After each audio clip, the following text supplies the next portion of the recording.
రోమాపత్రిక 2వ అధ్యాయము 4వ వచనం. దేవుని అనుగ్రహము మారు మనస్సు పొందుటకు నిన్ను ప్రేరేపించుచున్నదని ఎరుగక. ఏమన్నాడు? మారు మనస్సు పొందమని కూడా దేవుని అనుగ్రహం, దైవశక్తి మనుషుల్ని ఏం చేస్తారట? ప్రేరేపిస్తూ ఉంటాడట. కొందరు ఆ ప్రేరేపణని లక్ష్య పెట్టరు. చాలామందికి ఆ ప్రేరేపణ వస్తూ ఉంటుంది. ఇక నువ్వు మార్పు చెందు. అపవాదంటాడు, నువ్వు మార్పు చెందొద్దు, నువ్వు ఇంకా పాపంలోనే ఉండు, నువ్వు ఆ పాపంలోనే బతుకు, నువ్వు అబద్ధంలోనే బతుకు, ఆ మోసంలోనే బ్రతుకు అంటుంటాడు అపవాది. కానీ దేవుడు అంటాడు తన శక్తి ద్వారా, నువ్వు మారు మనసు పొందు, నువ్వు మార్పు చెందు అని ప్రేరేపిస్తూ ఉంటాడు. సో ప్రేరేపించబడడం అనేది దేవుని శక్తి ద్వారా జరుగుతుంది. నేటికి గ్రంథం రాయబడడం మాత్రమే పరిశుద్ధాత్మ ప్రేరేపణ వల్ల జరిగింది, ఇంకా అక్కడితో ప్రేరేపణ ఆగిపోయింది అనుకోకండి. పలు విధాలుగా దేవుడు మనల్ని ఏం చేస్తుంటాడు? మంచికి పురుకొల్పుతూ ఉంటాడు, లేదా ఆలోచన చెబుతూ ఉంటాడు, అది కూడా ప్రేరేపణే. పలు విధాలుగా మనల్ని ఏం చేస్తుంటాడు అంటే ప్రేరేపిస్తూ ఉంటాడు. సో ఇక్కడ కూడా చూడండి, మారు మనస్సు పొందుటకు దేవుని అనుగ్రహము నిన్ను ఏం చేస్తుందట? ప్రేరేపిస్తుందట. కొందరు స్వీకరిస్తారు, కొందరు ఏం చేస్తారు? దాన్ని తృణీకరిస్తారు. ఆయన సహనమును దీర్ఘశాంతమును తృణీకరించుదువా అని అడుగుతున్నాడు. తృణీకరించుదువా? తెస్సలోనికైలకు రాసిన 2వ పత్రిక 3వ అధ్యాయం 5వ వచనం. తెస్సలోనికైలకు రాసిన 2వ పత్రిక 3వ అధ్యాయము 5వ వచనం చూడండి, ఏమంటున్నాడు? దేవుని యందలి ప్రేమ. ఎవరి యందలి ప్రేమ?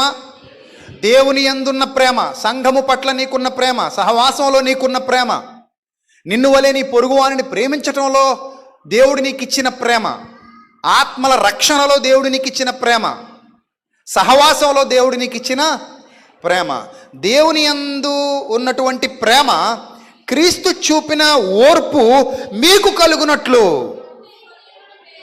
ప్రభు మీ హృదయములను ప్రేరేపించునుగాక. అంటే పరిశుద్ధాత్మ ప్రేరేపణలో ఇది కూడా భాగం. సంఘములోనికి వచ్చాడంటే ఖాళీ కూర్చుంటాడు ఏంటి ఆయన? ఇది కూడా ఆయన ప్రేరేపణ. ఏ విధమైన ప్రేరేపణ అంటే దేవుని అందలి ప్రేమ నీలోనికి రావడానికి నిన్ను పరిశుద్ధాత్ముడు ప్రేరేపిస్తాడు. రెండోది, క్రీస్తు చూపిన ఓర్పు, ఓర్చుకో అని నిన్ను ప్రేరేపిస్తాడు. ఎందుకంటే మొన్నవారమే మాట్లాడుకున్నాం, శ్రమలలో, శోధనలలో, కష్టాలలో ఆయన మీ మీద నిలుచుచున్నాడు అని వ్రాయబడింది. పేతురు పత్రికలో చదువుకున్నాం కదా. శ్రమలలో, కష్టాలలో ఆయన మీ మీద ఏం చేస్తున్నాడట? నిలుస్తున్నాడట. తట్టుకోలేని ఆ శ్రమలో పరిశుద్ధాత్ముడు మీ మీద నిలుస్తున్నాడు. ఆయన నిలవడం అనేది ఎందుకు జరుగుతోంది? పరిశుద్ధాత్ముడు మీ మీద ఎందుకు నిలవడం జరుగుతోంది అని అంటే, తద్వారా నిన్ను బలపరుచుట ఆయన ముఖ్యోద్దేశం. ఒకప్పుడు దురాత్మ నిన్ను ప్రేరేపించింది, ఇప్పుడు నిన్ను ప్రేరేపిస్తున్నది ఎవరు? పరిశుద్ధాత్ముడు, దేవుని ఆత్మ. అందుకే అక్కడ వ్రాయబడింది, చదవండి మాట, మళ్ళీ చదవండి. దేవుని యందలి ప్రేమయు క్రీస్తు చూపిన ఓర్పును మీకు కలుగునట్లు ప్రభు మీ హృదయములను ప్రేరేపించును గాక అంటున్నాడు. చూసారా? ఎప్పుడు కూడా పరిశుద్ధాత్ముడు ఒక మంచి ప్రేరేపణ మనకి ఇస్తూనే ఉంటాడు. ఆయన ఇచ్చిన ప్రేరేపణ ద్వారా మనం గొప్ప కార్యాలు చేస్తూ ఉంటాం. అందుకే చాలా సందర్భాల్లో మీకు అనిపిస్తుంది, సడన్గా నాకు అలా ఆలోచన వచ్చిందండి, చేసేసానండి అంటాం. సడన్గా నాకు ఎందుకో చేయాలనిపించిందండి, సడన్గా నాకు ఎందుకో వెళ్ళాలనిపించింది, సడన్గా నాకు ఎందుకో మాట్లాడాలనిపించింది. సో అంటే పరిశుద్ధాత్ముని యొక్క ఆలోచన అది సబబైనది, మంచిది అయితే తప్పకుండా నిన్ను నడిపిస్తాడు. ఇక్కడ ఒక విషయాన్ని మీరు గమనించాలి. దురాలోచన కూడా నిత్యం మీకు అపవాదిస్తూనే ఉంటాడు, దానికి మీరు లొంగిపోకూడదు. ఆ విషయాన్ని కూడా గలతీ పత్రికలో ఎంత చక్కగా చెప్పాడో చూద్దాం. గలతీ పత్రిక 5వ అధ్యాయం 5వ వచనం చూద్దాం. గలతీ పత్రిక 5వ అధ్యాయం 5వ వచనం. ఏలయనగా మనం విశ్వాసం గలవారమై నీతి కలుగునను నిరీక్షణ సఫలమగునని దేని ద్వారా ఎదురు చూస్తున్నామట? పరిశుద్ధాత్మ ద్వారా ఎదురు చూస్తున్నాము. యేసుక్రీస్తునందుండు వారికి సున్నతి పొందుట ఎందేమీ లేదు, పొందకపోవుట ఎందేమీ లేదు, కానీ ప్రేమ వలన కార్యసాధకమగు విశ్వాసమే ప్రయోజనకరమగును. మీరు బాగుగా పరిగెత్తుచుంటిరి, సత్యమునకు విధేయులు కాకుండా మిమ్మల్ని ఎవడు అడ్డగించను. పాయింట్ నెంబర్ 1 జాగ్రత్తగా చూడండి. మీరు బాగా పరిగెత్తున్నారు, మంచి విశ్వాసంగా ఉన్నారు, సత్యానికి విధేయులు కాకుండా ఇప్పుడు మిమ్మల్ని అడ్డగించినాడు ఎవడు? సడన్గా మీకు అడ్డుపొల్ల వేసినోడు ఎవడు అని అడుగుతూ క్వశ్చన్ చేసి అంటాడు. కింద చూడండి, ఈ ప్రేరేపణ మిమ్మును పిలుచుచున్న వాని వలన కలగలేదు.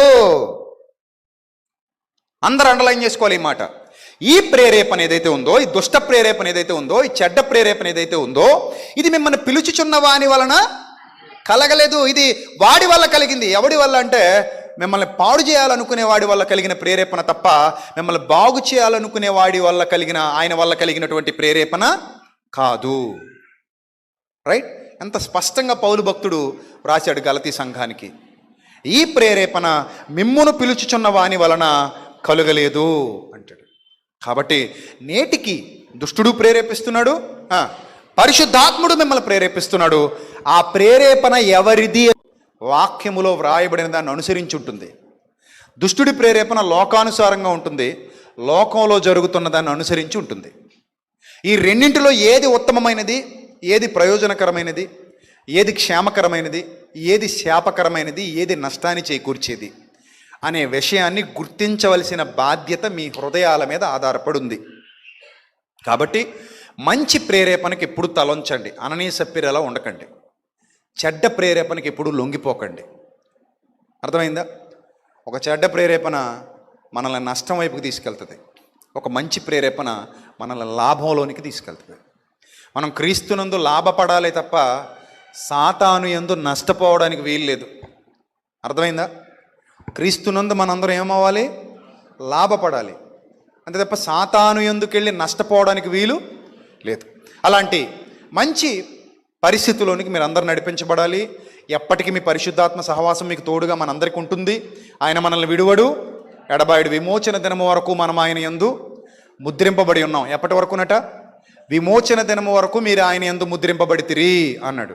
సో విమోచన దినం వరకు ఆయన మనల్ని విడువడు, ఎడబాయుడు. మొన్న వారమే మనం చాలా లోతుగా మాట్లాడుకున్నాం. ఆయన ఎల్లప్పుడూ మీతో కూడా ఉండును.